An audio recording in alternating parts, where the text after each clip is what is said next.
ជប់ក្តីប្រាថ្នាជាមួយនឹងគ្រីស្តាល់ចាជម្រាបសួរពុកម៉ែបងប្អូនទាំងអស់គ្នាថ្ងៃនេះគឺមកធ្វើការទៅជែកគ្នាអំពីការដែលយើង manifest crystal for manifestation គឺយើងប្រើការជប់សេចក្តីប្រាថ្នារបស់យើងគឺដោយប្រើ crystal ចាអញ្ចឹងអ្នកទាំងគ្នាណាខ្លះដែលមាន crystal ក៏ដូចជាយើងនៅ gemstone ឡើយនៅមានដែលប្រភេទចាត្បូងថ្មធម្មជាតិចាអញ្ចឹងអ្នកគ្រូហៅអញ្ចឹងតែអ្នកទាំងគ្នាណាខ្លះអាចហៅ crystal ហៅអីអញ្ចឹងទៅតាមទឹកល្អចាចេញប្រភេទ crystal អញ្ចឹងគឺយើងចង់ឲ្យសម្រេចបាននៅសេចក្តីប្រាថ្នារបស់យើងមាន crystal ដើម្បីជាជំនួយចានៅក្នុងនេះអ្នកគ្រូលើកអំពី amethyst ចាអញ្ចឹង crystal មួយនេះខ្មែរហៅថាកែវណាំហ្វាមចាត្បូងពណ៌ស្វាយចាអញ្ចឹងអ្នកនរគ្នាណាដែលមានចាត្បូងកែវណាំហ្វាមនៅក្នុងដៃគឺយើងអាចធ្វើនៅក្នុងការដែលយើងប្រាថ្នាអ្វីចាឲ្យសម្រេចបានណាចាអញ្ចឹងអ្នកនរគ្នាអាចរកជាវជាខ្សែដៃនេះក៏បានអ្នកនរគ្នាមានត្បូងថ្មបែបនេះក៏បាននៅក្នុងការប្រើនៅចិត្តខ្លួនចាអញ្ចឹងវាជួយព្យាបាលជំងឺ stress ចាហើយនឹងការធ្លាក់ទឹកចិត្តអីផ្សេងចាជួយcontrol នៅធម៌ពលកម្លាំងរំញ័ររបស់យើងឲ្យមាន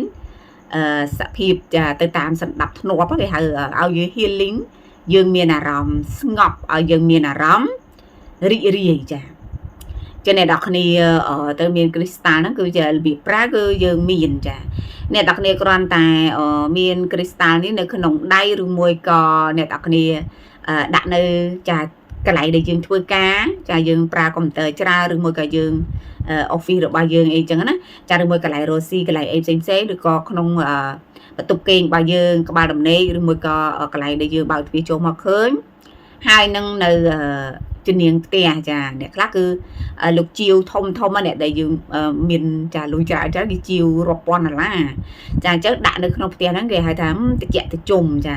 ប៉ុន្តែអ្នកគ្រូនិយាយលើពីតិចជុំគឺត្បូងថ្មទាំងអស់នេះគឺមានធម៌ពលចាមាន vibration កម្លាំងរំញ័រចា frequency មួយដែលធ្វើឲ្យយើងមានអារម្មណ៍ស្ងប់ហើយរីករាយហើយជួយព្យាបាល stress អ្នកនរគ្នាចាអញ្ចឹងនៅពេលដែលអ្នកនរគ្នាចង់ជួបសេចក្តីប្រាថ្នាជាមួយនឹងត្បូង crystal មួយនេះប្រភេទ amethyst នេះគឺជាប្រភេទជួយព្យាបាល stress ហើយក៏ជួយឲ្យស្រូបលុយចាជួយស្រូបលុយអញ្ចឹងអ្នកនរគ្នាគឺ hold គឺយក crystal ហ្នឹងដាក់នៅក្នុងដៃរបស់យើងចាហើយអ្នកនរគ្នាធ្វើការបិទភ្នែកចាសន្សឹមដកដង្ហើមចូលវែងចេញវែងធ្វើការបដោតចាសេចក្តីស្ងប់ចាឲ្យយើងគិតតែខ្យល់ដង្ហើមរបស់យើងធ្វើចិត្តរបស់យើងស្ងប់បន្តិចចារយៈពេល1ទៅ2នាទីចាដោយមានការកាន់ crystal នៅក្នុងដៃចាអញ្ចឹងអ្នកនរគ្នាអនុវត្តបែបហ្នឹងបើសិនជាយើងនៅកម្រាលចានៅកម្រាលអត់ណាចាគឺមានប្រសិទ្ធភាពជាងយើងនៅលើពូកចាអញ្ចឹងគឺយើងធ្វើបើសិនជាមានឱកាសយើងចង់និយាយអំពីសេចក្តីប្រាថ្នារបស់យើងចាអ្នកខ្លះគឺព្រេគឺបួងសួងចាអ្នកខ្លះអត់បួងសួងទេគ្រាន់តែយើងកំងតាមការនិយាយរបស់យើងចាអ្នកនរគ្នាគ្រាន់តែធ្វើការបែបហ្នឹងទៅចាស្ងប់1នាទីទៅ2នាទីអាចបានដល់5នាទីឬក៏រត់តែប្រសើរឡើងចាពេលដែលអ្នកនរគ្នាកាន់នៅ crystal នៅក្នុងដៃធ្វើការសមាធិរួចអ្នកនរគ្នាគឺនិយាយអំពីសេចក្តីប្រាថ្នារបស់យើងខ្សឹបហើយគឺយើងសាងនៅរូបភាពនៅក្នុងចិត្តចាដើម្បីឲ្យបង្កើតបាននៅចាក្តីប្រាថ្នារបស់យើងដែលសម្រេចបាននៅក្នុងចិត្តរបស់យើងចាចឹងនេះគឺជាវិធីមួយដែលចាងាយនៅក្នុងការដែលយើងធ្វើខ្ញុំរៀនពីលោកគ្រូដែលនៅប្រទេសឌូបៃផងដែរចាចឹងអ្នកនរគ្នាអនុវត្តបែបហ្នឹងទៅហើយប្រសិនបើអ្នកនរគ្នាមានខ្សែដៃគឺយើងពាក់នៅដៃហ្នឹងក៏បានចាអ្នកនរគ្នាយកមកធ្វើការក្តោបនៅដៃហ្នឹងក៏បានចឹងពេលដែលអ្នកនរគ្នាមានអារម្មណ៍ថាច្របូកច្របល់មិនដឹងថាគិតអ្វីយើង stress យើងមួម៉ៅច្រើនយើងគេងអត់លក់ក៏យើងធ្វើបែបហ្នឹងចាអញ្ចឹងបើជាខ្សែដៃយើងដោះខ្សែយើងពាក់ខ្សែដៃចាឬមួយក៏យើងដោះយកមកដាក់នៅថ្ងាសរបស់យើងនេះក៏បានដែរឬមួយក៏យើងដាក់ត្បូងថ្ម crystal ហ្នឹងនៅ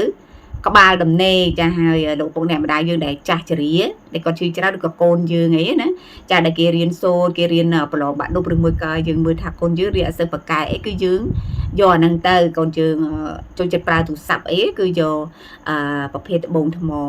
ចាដែលដុំតូចបែបនេះគឺស្រួលដាក់ចាតាមខ្លួនយើងចល័តបានតែយើងបានជីវធំក៏រត់តែប្រសើរតាមលទ្ធភាពរបស់យើងចាអញ្ចឹងអ្នកគ្រូប្រើតូចចាចឹងសម្រាប់អ្នកគ្រូមានលក់ដែរតែ មានតែម្ដុំហ្នឹងឯងអ្នកនរគ្នាគេយកអស់ហើយចាអញ្ចឹងនេះចាមានតែម្ដុំហ្នឹងអ្នកគ្រូមកធ្វើវីដេអូឲ្យអ្នកនរគ្នាណាចាអញ្ចឹងនេះគឺមានប្រសិទ្ធភាពខ្លាំងចាសកម្មភាពបែបហ្នឹងទៅគឺបានសម្រេចនៅសេចក្តីប្រាថ្នាអញ្ចឹងយើងលក់ដូរក៏ដាច់ចាយើងមានក្តីប្រាថ្នាអីផ្សេងគឺនឹងចូលមកកាន់ជីវិតរបស់យើងជាបន្តហើយអ្នកគ្នាប្រើវានៅចិត្តខ្លួនយូរទៅអ្នកនរគ្នានឹងជួបនៅព្រៃកង់គេហៅថាលេខស្ទួនច្រើនណាចាអញ្ចឹងមានបងស្រីគាត់អត់ដែរប្រើទេចាដល់ពេលគាត់ជាវពីអ្នកគ្រូទៅគឺគាត់ជួបលេខស្ទួនច្រើនចាដែលធ្វើឲ្យគាត់លក់ដូរដែរចាហើយគាត់កំងអីបានហ្នឹងណាអ្នកគ្នាចាអញ្ចឹងវាមានវិធីច្រើនទៀតនៅក្នុងការដែលយើងប្រើច្បាប់សុទាញធម្មពលផ្លូវចិត្តដើម្បីទាញយកសេចក្តីប្រាថ្នារបស់យើងតែតាមប្រភេទវិធីចាផ្សេងដែលអ្នកនរគ្នានិយមប្រើចាអញ្ចឹងនេះគឺជាការដែលយើងប្រើគ្រីស្តាល់ចាឬមួយក៏ត្បូងថ្មធម្មជាតិដើម្បីជួយឲ្យយើងជប់សេចក្តីប្រាថ្នានិងព្យាបាល stress ចាព្យាបាលការដែលយើងបាត់បង់ការផ្ដោតអ្នកគ្នាចាអញ្ចឹងយើងច្បុកច្បល់គឺអ្នកនរគ្នាកើតគេហៅថា toxic ចាកើតជាពុលអារម្មណ៍ពុលហើយអ្នកនរគ្នាណាខ្លះដែលជា content creator អ្នកគ្រូផ្ដាំផ្ញើអ្នកឃើញអ្នកគ្រូអត់សូវមានប្រតិកម្មតជាមួយនឹងបងប្អូនយើងដែលគាត់មកនិយាយមិនល្អមួយអ្នកគ្រូពីអ្នកគ្រូធ្វើវីដេអូពីដំបូងគឺមានអ្នកមកជេរអ្នកគ្រូអីចឹងទៅចាក៏ប៉ុន្តែអ្នកគ្រូអត់ដែរទៅឆ្លើយតបទៅវិញទេចាអញ្ចឹងបើសិនជាដោយពាក្យអសុរអ្នកគ្រូគ្រាន់តែធ្វើការលុបចោលតែអ្នកគ្រូគិតថាបងប្អូនណាដែលគាត់អត់តន់យល់គឺអញ្ចឹងឯងតែពេលយូរទៅចានៅពេលគាត់ស្ដាប់គ្រូបាអាចារ្យផ្សេងបងប្អូនយើងចែកលេខផ្សេងក៏ដូចជាការស្រាវជ្រាវផ្សេងគាត់នឹងយល់អំពីអ្វីដែលអ្នកគ្រូនិយាយអ្នកនរគ្នាអាចចូលទៅ playlist របស់អ្នកគ្រូតាមដានវីដេអូនៅប្រភេទផ្សេងគ្នាចាឲ្យមើលវីដេអូឲ្យបានច្រើនយើងនឹងយល់ពីរឿងហ្នឹងម្ដងមួយចាអញ្ចឹងនៅក្នុងការដែលយើងជា creator ជា content creator អ្នកចែកលេខមេតិកាអ្នកផលិតមេតិកាធ្វើម៉េចទប់ជាមួយនឹងអារម្មណ៍ពុលចាបើថាភាពក្រេវក្រោធឬមួយក៏ការមាក់ងាយឬមួយក៏ការថាឲ្យ bully ផ្សេងនៅក្នុង social media អញ្ចឹងគឺយើងគ្រាន់តែប្រើការសមាធិដោយប្រើត្បូងថ្មធម្មជាតិនេះជំនួយអ្នកនរគ្នាចាអញ្ចឹងអ្នកនរគ្នានឹងមានអារម្មណ៍រីករាយគឺมันជាចាប់អារម្មណ៍ចំពោះការដែលគេនិយាយមិនល្អចំពោះយើងណាចាអញ្ចឹងចំណុចណាល្អគឺយើងទទួលយកទៅចាគេរិះគន់បែបស្ថាបនាយើងទទួលយកទៅចាតែបើមិនល្អទេចាដោយភាសាមួយដែលយើងទទួលយកមិនបានយើងក៏លុប comment ចោលគឺចប់ចាអញ្ចឹងនៅក្នុងការដែលអញ្ចឹងមួយទៀតគឺដើម្បីរក្សាសម្តុល្យផ្លូវចិត្តរបស់យើងចាឲ្យ balance ផ្លូវចិត្តរបស់យើងមានភាពស្មើមានលំនឹងចាមានលំនឹងគឺយើងប្រើគ្រីស្តាល់ហ្នឹងចាដើម្បីជំនួយបើមិនអញ្ចឹងទេយើងនឹងប្រតិកម្មលះនៅផ្លូវចិត្តរបស់យើងចំពោះ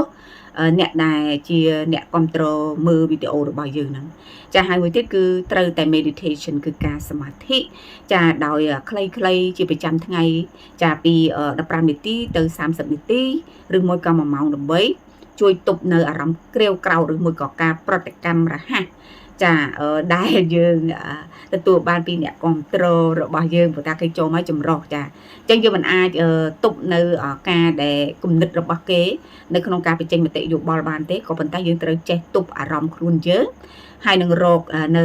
ឧបករណ៍ចាគ្រីស្តាល់ផ្សេងដើម្បីជួយឲ្យអារម្មណ៍របស់យើងនៅតែរក្សាភាពរីករាយហើយនឹងរក្សាការផ្ដោតនៅបេសកកម្មក៏ដូចជាគោលដៅ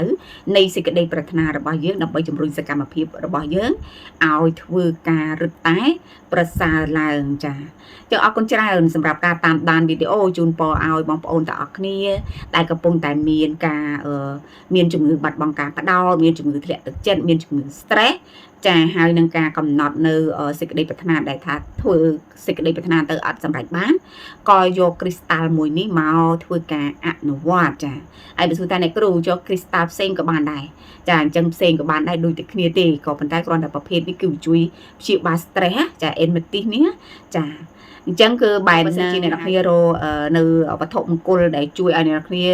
ជប់សេចក្តីប្រាថ្នាគឺតន់តែមកប្រឹក្សាមួយអ្នកគ្រូសិនថាអ្នកនរគ្នាចង់បានអីត្រូវការអីបានអ្នកគ្រូឲ្យរបស់ហ្នឹងវាត្រូវនឹងសេចក្តីប្រាថ្នារបស់យើងណាចាអញ្ចឹងអ្នកនរគ្នាអាចចូលទៅ Telegram ខាងក្រោមវីដេអូនេះបានចាចាអរគុណច្រើនជូនពរឲ្យអ្នកគ្នាសម្រេចបានរាល់សេចក្តីប្រាថ្នាចាឲ្យមានអារម្មណ៍ស្ងប់រីករាយចាហើយនឹងមានធម៌ពលផ្ដោតកាន់តែខ្ពស់កាន់តែមានប្រសិទ្ធភាពចាអញ្ចឹងកុំភ្លេចចុច Subscribe Channel របស់អ្នកគ្រូផងយើងជួបគ្នានៅវីដេអូក្រោយទៀតអរគុណច្រើន